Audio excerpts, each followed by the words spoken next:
How strong would a flashlight have to be to light up the moon from Earth? Because when the streetlight isn't bright enough, why not go all in and try to illuminate an entire celestial body? Let's start with the distance. The moon orbits about 384,400 kilometers from Earth.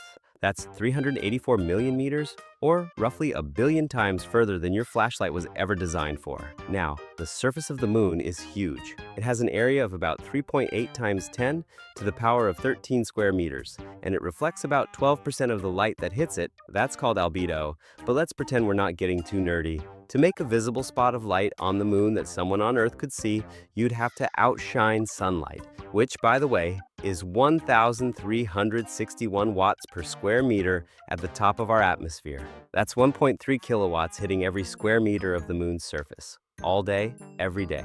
So to even notice your flashlight's beam from Earth, it would need to add light intensity comparable to a fraction of the sun's brightness at that distance. Let's be generous and say you just want to make one small glowing patch the size of a football field. That's about 5,000 square meters. If you wanted that patch to shine as brightly as sunlight does, you'd need to deliver 1,361 watts times 5,000 equals 6,805,000 watts of light on the moon itself. But that's not the hard part. The hard part is that light spreads. Flashlights are not laser beams. They disperse over distance, over 384 million meters. Even a perfectly collimated flashlight beam, no spread at all, which is impossible, would still lose brightness to scattering and divergence. If your flashlight had just a 1-degree beam divergence, by the time it reached the moon, that beam would have expanded to about 6.7 million meters wide, bigger than the entire moon. So to make enough photons land on your 5,000 square meter target, your flashlight would need to output on the order of 10 to the 26th watts. That's 100 quadrillion watts,